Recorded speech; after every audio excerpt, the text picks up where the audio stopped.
À présent, parlons des généralités à propos de cette épreuve. Tout d'abord, le nombre de candidats admissibles cette année est de 42 pour 24 postes.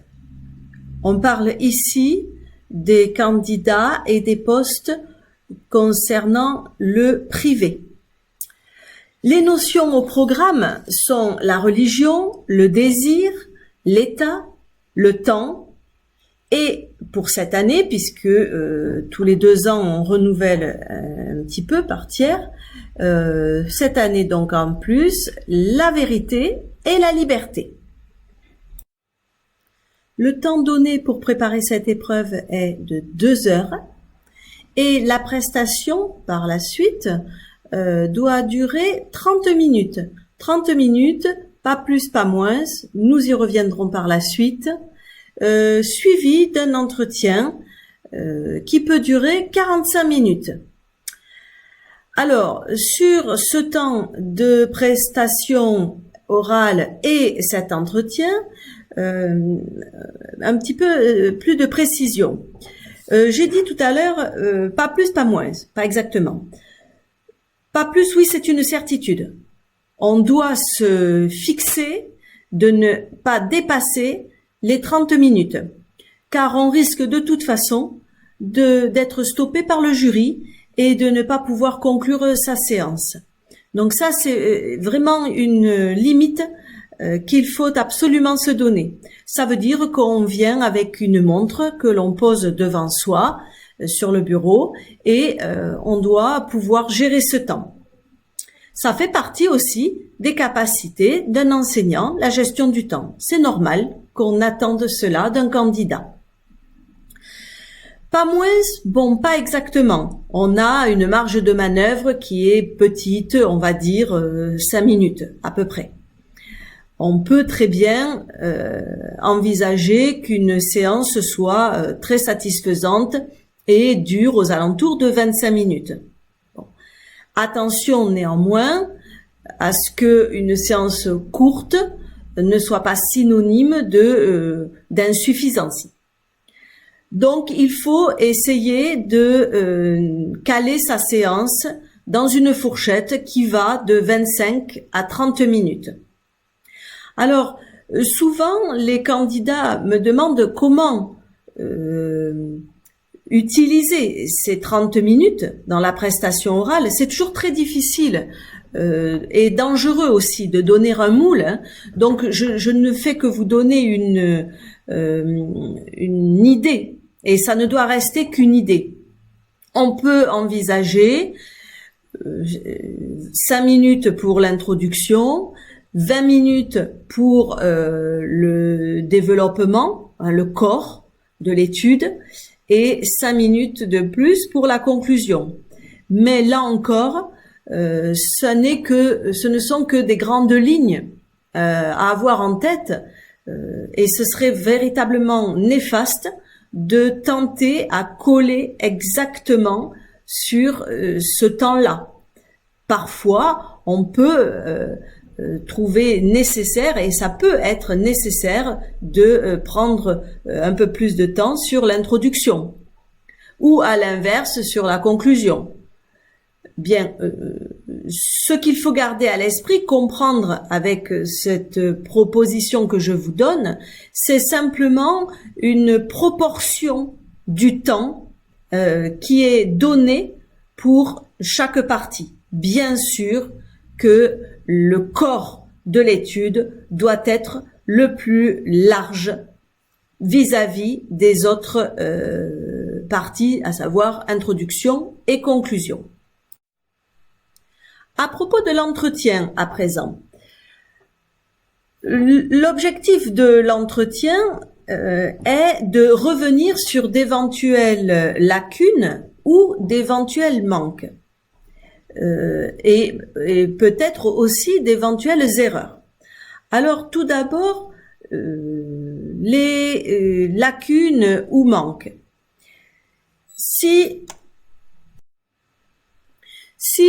vous êtes capable de combler ces manques, grâce aux questions que vous pose le jury, eh bien, vous pouvez considérer que il n'y a donc plus de manques puisque vous les aurez comblés. Les questions qui pourraient être posées par rapport à d'éventuelles erreurs que le jury aurait relevées. Si tel est le cas, c'est-à-dire si vous réalisez pendant que le jury vous pose des questions ou pendant que vous répondez que vous avez dit des bêtises ou que vous avez fait des erreurs, à ce moment-là, il convient de le dire ouvertement et de dire, précédemment, lorsque j'ai énoncé que telle et telle chose, je dois rectifier. Ce n'est pas exactement cela. Il convient de rectifier. Il s'agissait plutôt de comprendre que si vous réalisez vos erreurs, on peut dire que vous êtes toujours en course, tout fonctionne. Enfin, une précision dernière vis-à-vis de l'entretien. Pendant quelques années, le jury avait sous les yeux votre dossier. Et donc, il pouvait être amené à vous poser des questions vis-à-vis de votre dossier. Ça n'est plus le cas. Ça n'est plus le cas depuis 2 ans. Mais on ne peut pas vous assurer que ça ne reviendra pas un jour. Parce que il y a 2 ans de ça, ils ont changé d'avis et sans nous prévenir. Voilà. Mais il faut savoir que depuis 2 ans, ça ne se fait plus. Le jury en philosophie n'a plus sous les yeux votre dossier d'admissibilité. À ce sujet d'ailleurs, il faut savoir que le jury a décidé de vous mettre à tous la même note. Alors, normalement, c'est 12 qui est donnée. Peu importe finalement quelle est la note qui est donnée, ce qu'il faut retenir, c'est que le jury met à tout le monde la même note et c'est intéressant parce que ça veut dire que vous partez tous avec les mêmes niveaux. Il n'y a pas de personnes qui seraient avantagées ou désavantagées. De la même manière, cela veut dire aussi que tout se joue sur l'oral. Il n'y a pas de point d'avance qui aurait pu être gagné. Passons à présent aux sujets en eux-mêmes. Il existe 2 types de sujets que vous aurez au choix. Un sujet qui est donné leçon. Bon, nous allons voir que en fait, il s'agit d'un sujet de dissertation et un sujet d'étude de texte. Il faut bien comprendre à ce propos que, contrairement à ce qu'on pourrait éventuellement penser, il s'agit bien d'une dissertation et d'une étude de texte, et pas d'une séance de cours comme on pourrait le comprendre. En fait, il s'agit bien d'une séance de cours dans le sens où le cours de philosophie doit être la démonstration d'une dissertation ou d'une étude de texte. Ça correspond au BO du professeur de philosophie. Le professeur de philosophie doit monter ses cours comme une dissertation et doit être capable de montrer comment on fait une étude de texte. Le cours de philosophie en terminale doit être monté comme une dissertation, c'est-à-dire que le titre du chapitre n'est pas une notion, mais bien une question qui pourrait être une question type bac.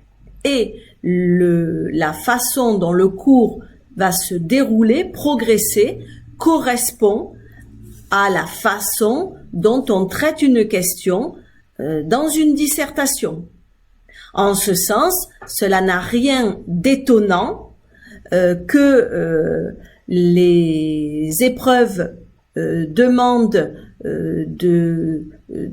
ou tentent ou presque induisent en erreur, et en tentant de confondre leçon et dissertation ou étude de texte. En fait, il n'y a pas de confusion parce que en philosophie, et c'est une spécificité à cette matière, c'est pour ça n'allez pas comparer avec d'autres épreuves d'admission à l'oral d'autres matières, ça correspond bien à la matière de philosophie. En philosophie, faire un cours, c'est faire une dissertation. Étudier un texte, c'est étudier un texte comme on l'attend pour l'épreuve bac ou n'importe quel autre concours.